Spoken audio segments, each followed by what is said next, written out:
സതീശൻ്റെ മറ്റൊരു പച്ച നുണ നോക്കണേ. നിങ്ങളിത് മനസ്സിലാക്കണം.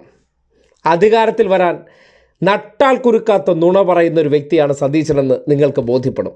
അത് സതീശൻ്റെ പ്രതികരണവും കോൺഗ്രസ് നേതാവായിട്ടുള്ള TN പ്രതാപൻ 2013-14 കാലഘട്ടത്തിൽ ദേശീയപാത വികസനവുമായി ബന്ധപ്പെട്ട് ചാനൽ ചർച്ചയിൽ പറഞ്ഞ വാചകങ്ങൾ കൂടി കേട്ടാൽ മതി. അപ്പോൾ കേരളത്തിലെ പ്രതികരണശേഷിയില്ലാത്ത, വായ്മൂടി കെട്ടിയ, ചോദ്യങ്ങളൊന്നുമില്ലാത്ത മാപ്രകൾക്ക് മുന്നിൽ സതീശൻ ഇന്ന് പറയുകയാണ് എന്തുകൊണ്ടാണ് ഇടതുപക്ഷ സർക്കാരിന് ഫെയർ വാല്യൂ കൂട്ടിയെടുക്കാനുള്ള സാഹചര്യം ഉണ്ടായതിനെക്കുറിച്ചാണ്. അതും 2013. 2016 വരെ ഭരിച്ച ഉമ്മൻചാണ്ടിക്ക് ആ ഒരൊറ്റ തീരുമാനം കൊണ്ട് 1 ഇഞ്ച് ഭൂമി ഏറ്റെടുക്കാൻ പറ്റിയില്ല എന്ന ചരിത്രം കൂടി നിങ്ങൾ മനസ്സിലാക്കിക്കൊണ്ട് വേണം അത് കേൾക്കാൻ.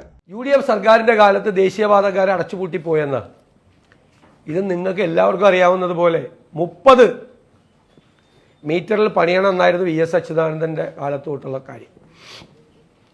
അന്ന് സ്ഥലമെടുക്കാൻ ഭയങ്കര ബുദ്ധിമുട്ടാണ്. ഞാനടക്കം കേരളത്തിലെ CPM, BJP എല്ലാ പാർട്ടികളും സമരത്തിലായിരുന്നു. കാര്യം എന്താ, 2006 സ്ഥലമെടുത്തപ്പോൾ കിട്ടിയത് 20,000 രൂപ മുതൽ 25,000 രൂപയാണ് ഒരു സെന്റിന്.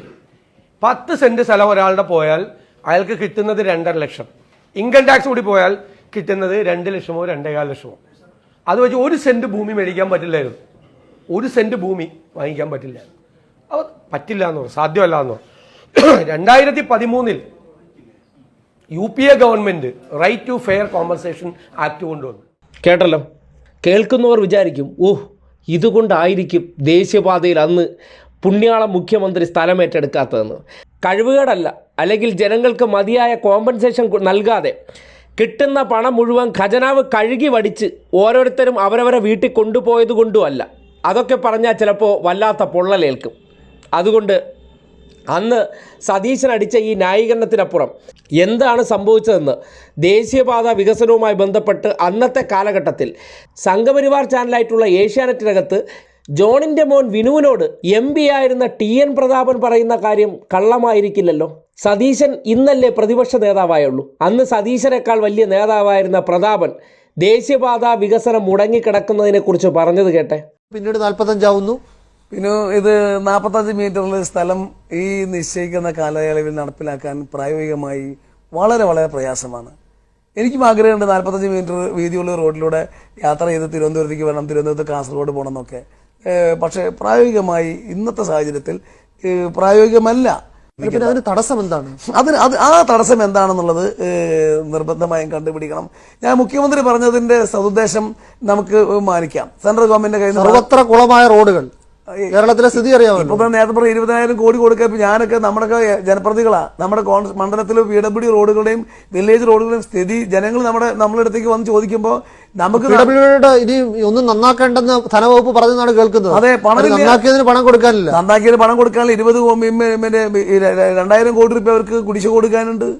ആ പൈസ കൊടുക്കാതെ ആരും പണി ഏറ്റെടുക്കുന്നില്ല. പഞ്ചായത്ത് റോഡുകളുടെ വർക്ക് നടക്കുന്നില്ല. റോഡിലൂടെ പോകുന്നവരൊക്കെ ചിലപ്പോൾ VK ഇബ്രാഹിം കുഞ്ഞിനെ പഴിക്കുമായിരിക്കും, പക്ഷെ അദ്ദേഹത്തിന് പണിയാൻ പണമില്ലെന്നാണ് ധനവകുപ്പ്. അതുകൊണ്ട് ഈ കാര്യത്തിൽ നമുക്ക് ഇപ്പൊ എടുക്കേണ്ട സമീപനം, നമ്മുടെ കയ്യിൽ ഭൂമിയുണ്ട്.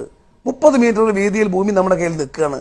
ആ ഭൂമിയിൽ ആക്കി ഈ പണമുണ്ടെങ്കിൽ, ഈ പറയുന്ന പണമുണ്ടെങ്കിൽ നമുക്ക് എന്തുകൊണ്ടാണ് ശ്രീ പ്രതാപൻ പറയുന്ന കാര്യത്തിൽ സംസ്ഥാന സർക്കാർ നിൽക്കാതെ 45 മീറ്ററിലേക്ക് ഇപ്പോൾ പ്രഖ്യാപനം നടത്തുന്നു? കേന്ദ്ര ഗവൺമെന്റിന്റെ ഈ കടുംപിടുത്തം നമ്മുടെ സംസ്ഥാനത്തിന് കിട്ടുന്ന പണം ഇല്ലാതാകുന്നു. നാം കേന്ദ്രവുമായി വികസന കാര്യത്തിൽ അകന്നു പോകുന്നു. പ്രത്യേകിച്ച് പുതിയ BJP ഗവൺമെന്റ് വന്നപ്പോൾ വീണ്ടും അത് പിന്നെ കേന്ദ്രമന്ത്രി പിടിച്ച യോഗത്തിൽ വീണ്ടും ഒരു ഗൗരവപൂർവ്വമായ ചർച്ചക്കിടയാക്കി.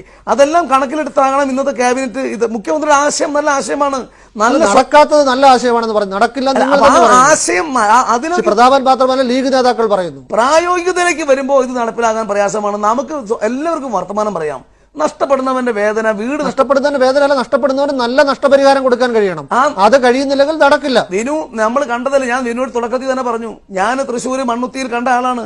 ഞാൻ കഴിഞ്ഞ 13.5 വർഷമായി 3ാമത്തെ ടൈം MLA ആയ ആളാണ്. തൃശ്ശൂർ ഇത് പ്രശ്നം ഇച്ഛാശക്തി ഇല്ലാത്ത സർക്കാരാണോ? ശ്രീശ്രീയൊക്കെ ചോദിച്ചത് പണം എവിടെ? പണം കൊടുക്കാൻ എവിടെ പണം?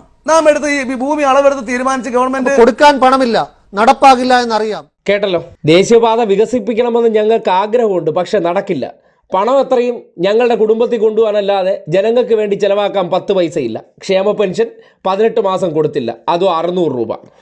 റോഡ് വികസനം അത് ഞങ്ങളെ പിന്നെ ഫണ്ടിൻ്റെ പ്രശ്നമുണ്ട്, നടക്കില്ല.